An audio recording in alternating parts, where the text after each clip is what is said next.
This channel does not promote any violent, harmful, or illegal activities. All content provided by this channel is meant for an educational purpose only.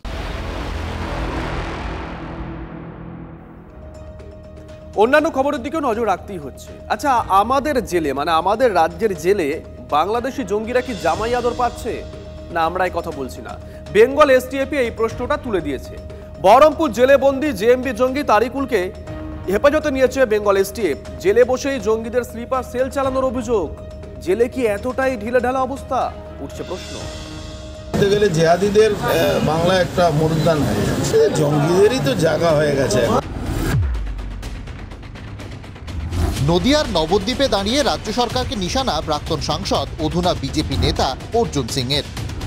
Bangla কি সত্যি জিহাদিদের মরুদ্যান?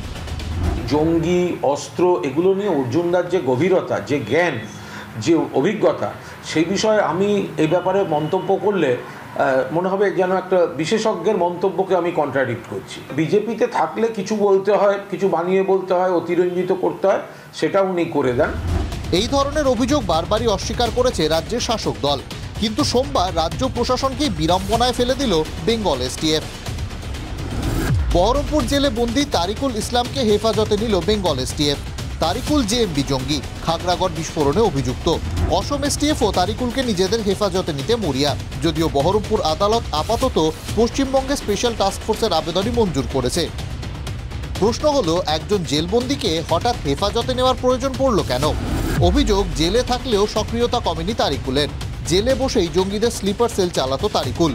জেলে বসেই অন্য জেলবন্দীদের মগজ ধোলাই করত তারিকুল।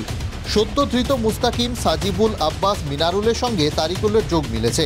জেলে থেকেই জেএমবির সঙ্গে আনসারুল্লাহ বাংলা টিমের দহরম মহরম। জেলে বসে জঙ্গিপনা, জেল কর্তৃপক্ষ কি করছিল? বহরমপুর সেন্ট্রাল জেলে কি নিয়ম মানা হচ্ছিল না?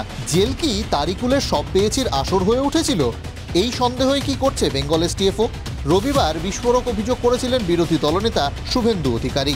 জেলে তো মোবাইল ইউজ করা যায়। মুখ্যমন্ত্রী যদি পার্থ চ্যাটার্জির সঙ্গে কথা বলতে পারেন জেল থেকে, অনুব্রত মণ্ডল যখন আসানসোলে ছিল সব নির্দেশ ওখান থেকে দিত। শাহজাহান লোকসভা ভোটের সব নির্দেশ বসিরহাট জেল থেকে দিয়েছে। এ তো অবাধ যাতায়াত, এখানে কোনো জেলে জামার নেই এবং কোনো জেলে ব্যাপার নেই। এই সূত্রেই সোমবার সরকারকে কটাক্ষ বিজেপি বিধায়ক শঙ্কর ঘোষেরও। জেলের ভেতরে এই ধরনের কার্যকলাপকে প্রশ্রয় দেওয়ার একটাই উদ্দেশ্য, সেটা হচ্ছে যে দেশবিরোধী শক্তিকে আরও বেশি মদত দেওয়া। এই রাজ্যের সরকার প্রত্যক্ষ বা পরোক্ষভাবে প্রতি মুহূর্ত করে, ফলে এটা একটা তার উদাহরণ মাত্র। এগুলো কি স্টেট আইবি জানে না? স্টেট আইবির কাজ কি? আজকে জেলে বসে তারা সমস্ত র্যাকেট চালাচ্ছে। আজকে মমতা ব্যানার্জির পুলিশ তারা কি করছে? আপনি আপনার তুষ্টিকরণের রাজনীতির জন্য এই সব পুলিশদেরকে অপদার্থ করে রেখে দিয়েছেন, তাদের কাজ করতে দিচ্ছেন না। জেল নিয়ে বিরোধীদের অভিযোগ মেনেই নিয়েছেন তৃণমূল নেতা কুণাল ঘোষ। এটার সঙ্গে রাজনীতির কোনো সম্পর্ক নেই। মানে সমাজের যে কাঠামো, তার কোথাও কোথাও কোনো ছিদ্র থাকে। তদন্তের স্বার্থে সেগুলি আরও তদন্ত দরকার হয়, তদন্তে আরও কিছু জানা যায়। জেল প্রশাসন সতর্ক না থাকলে কি হয়? বাংলাদেশের উদাহরণ টানা যেতে পারে। এইভাবেই জেল থেকে বাইরের সদস্যদের সঙ্গে যোগাযোগ করে বাংলাদেশের জেল ভেঙে পালিয়েছিল জেএমবি নেতা সালাউদ্দিন সালেহিন এবং সাজিদুল ইসলাম ওরফে খাগড়াগড় কাণ্ডে অভিযুক্ত কৌসার। তারিকুলের তেমন কোনো প্ল্যান ছিল না, কে বলতে পারে? বেঙ্গল এসটিএফ কি তারিকুলকে নিংড়ে তথ্য বের করতে পারবে? কৌশিক ঘোষের রিপোর্ট, TV9 বাংলা। এখন প্রশ্ন হচ্ছে, এই তারিকুলরা আমাদের দেশে ঢুকছে কিভাবে? পশ্চিমবঙ্গে অনুপ্রবেশকারীদের গোপন পথ নিয়ে একটা উদ্বেগ। কোচবিহার থেকে সুন্দরবন সীমান্তের বিভিন্ন অংশ খতিয়ে দেখার পর তৈরি করা হয়েছে একটি রিপোর্ট। কিন্তু সেই রিপোর্টে কি আছে? 200-র বেশি জায়গা চিহ্নিত করা হয়েছে, আর এগুলোকে বলা হচ্ছে ব্ল্যাক স্পট। কিভাবে ব্ল্যাক স্পট তৈরি হলো? রাজ্যের দিকে আঙুল অর্জুন সিং এর।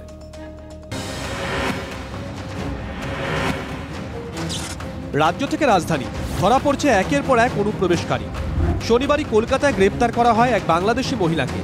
জেরায় তিনি দাবি করেন বসিরহাট সীমান্ত দিয়ে চোরাপথে ভারতে প্রবেশ করেন তিনি।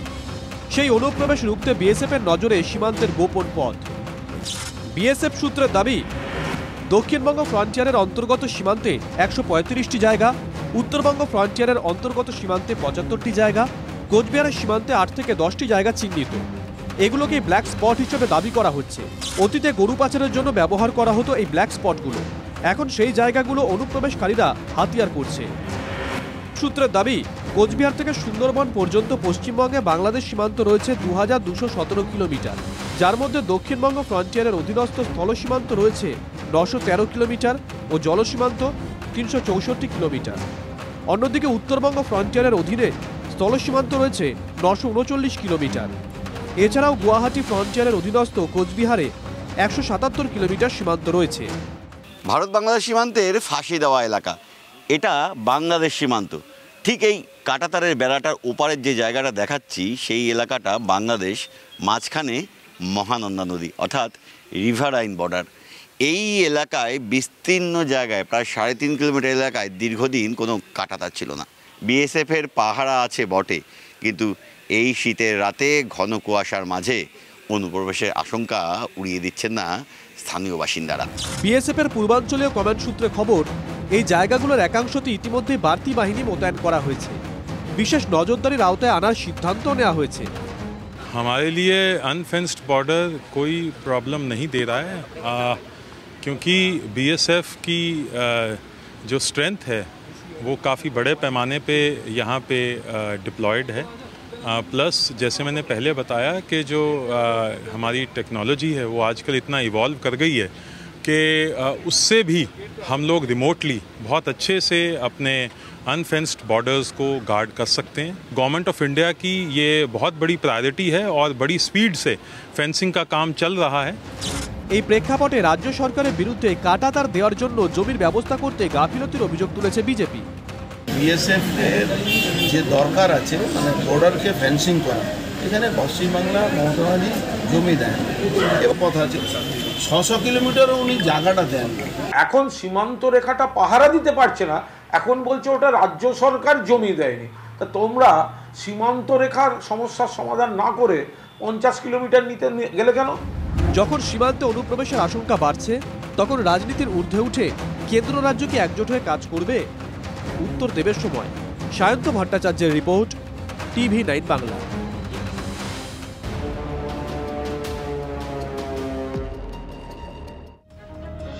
এদিকে পাসপোর্ট জালিয়াতি কাণ্ডে আতশকাচের তলায় কলকাতা পুলিশের আরও 4 জন। লালবাজার সূত্রে খবর, তাদের মধ্যে 2 জন পুলিশ আধিকারিক এবং বাকি 2 জনের মধ্যে একজন কনস্টেবল, একজন হোমগার্ড। সন্দেহভাজনদের কাছ থেকে পাসপোর্ট জালিয়াতি চক্রের আরও তথ্য মিলতে পারে বলে তদন্তকারী আধিকারিকদের অনুমান।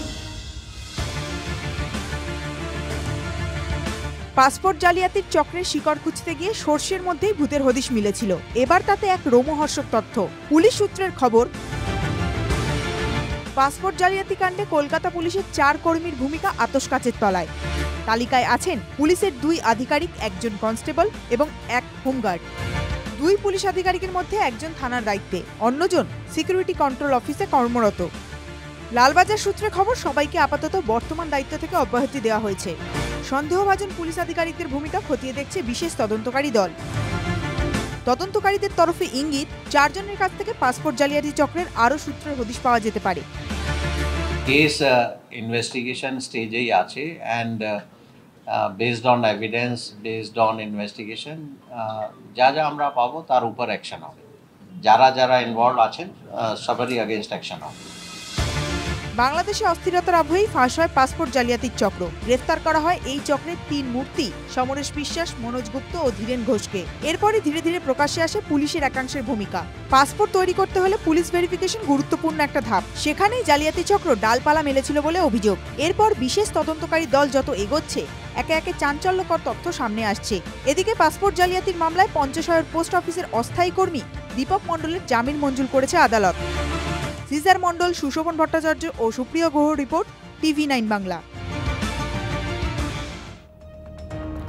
মালদার দিকে নজর রাখতেই হচ্ছে। দুলাল সরকার খুনে এবার বিস্ফোরক তার স্ত্রী চৈতালি। পুরসভার চেয়ারম্যান হওয়ার কথা ছিল দুলালের, সেই কারণেই খুন করা হয়েছে দুলালকে, দাবি করেছেন চৈতালি দেবী। মালদার তৃণমূল নেতা দুলাল সরকার হত্যাকাণ্ডে সামনে এসেছে একাধিক তথ্য। এর মধ্যেই আরও বিতর্ক উস্কে দিল নিহতের পরিবার। একজন নয়, খুনের নেপথ্যে একাধিক মাথা। বিস্ফোরক নিহত তৃণমূল নেতা স্ত্রী চৈতালি। চেয়ারম্যান হওয়া ঠেকাতেই কি খুন দুলাল সরকারকে? যে চেয়ারম্যান হতে চলেছেন দুলালবাবু, এই কথাটা আমাদের কানেও ছিল বিভিন্ন দলের মানুষের কাছ থেকে এবং বিভিন্ন জায়গা থেকে। এখন হতে পারে সে কারণেও, মানে তাকে সরিয়ে দেওয়া পথের কাটা হতে পারে। নাম না করে কার দিকে ইঙ্গিত চৈতালির? নিশ্চয়ই এই কাজটা ভাড়াটে গুন্ডাদের দিয়েই করেছে। আপনারা দেখেছেন, কখনো আপনারা শুনতে পেয়েছেন 10 লক্ষ টাকার বিনিময়ে হয়েছে, কেউ বলেছেন। তো এই তথ্যগুলো যাদের কাছে আছে বা যারা করেছেন তারা জানেন, বাকিটা পুলিশ দেখবে আমার আশা। যেটা বলার যে উনি যদি ভেবে থাকেন যে চেয়ারম্যান হতো মেরে দিচ্ছে, সেটা ওনার ব্যাপার, এ নিয়ে আমার কোনো বক্তব্য নেই। আর আমি তো হাইয়েস্ট যে পার্সন, মুখ্যমন্ত্রীকে তো আমি নিজেই বলেছি যে পুরো অ্যাকশন নিন। আমি তো সবার আগে বলেছি মুখ্যমন্ত্রীকে, এবং তার অ্যাকশন হয়েছে। চেয়ারম্যান হওয়া নিয়ে কি টানাপোড়েন চলছিল দলের অন্তরে? কি বলছে জেলা নেতৃত্ব? চেয়ারম্যান চালিয়েছিলেন বলে সেক্ষেত্রে যদি দল মনে করতো যে তাকে চেয়ারম্যান করা হবে তো করতেও পারতেন, সেটা বড় প্রশ্ন নয়। কিন্তু কি কারণে ঘটনাটা ঘটেছে সেটা আমরা এখন পর্যন্ত পরিষ্কার হতে পারিনি। তদন্ত শেষে নিশ্চয়ই জানতে পারবো, নিশ্চয়ই জানতে পারবো যে কারা এর সাথে যুক্ত ছিল। তার মনে যদি কোথাও কোনো বক্তব্য কিছু থাকে, তিনি পুলিশকেও নিশ্চিতভাবে বলতে পারেন মমতা বন্দ্যোপাধ্যায় পুলিশকে যথাযথ কঠোর ইনস্ট্রাকশন দিয়ে দিয়েছে। দুলাল সরকার খুনে এদিনও শাসক দলকেই কাঠগড়ায় তোলে বিজেপি নেতৃত্ব। রাজনীতিকে ব্যবসায় পরিণত করা তৃণমূল কংগ্রেসের নেত্রীর একটা পলিটিক্যাল এজেন্ডা ছিল, তিনি সেটা সক্ষম হয়েছেন এবং তার পরিণতিতেই আজকে তৃণমূলের কোনো নেতাকে শুট আউট করা হচ্ছে। তৃণমূল নেতা খুনের ঘটনায় একের পর এক গ্রেফতার হচ্ছে, তবে মাস্টার মাইন্ডকে সেই উত্তর এখনো অধরা। তার মধ্যেই খুনের মোটিভ নিয়ে সামনে আসছে নানান তথ্য, যা আরও অস্বস্তি বাড়িয়ে তুলেছে জেলা তৃণমূলের। মালদা থেকে শুভতোষ ভট্টাচার্যের রিপোর্ট, TV9 বাংলা।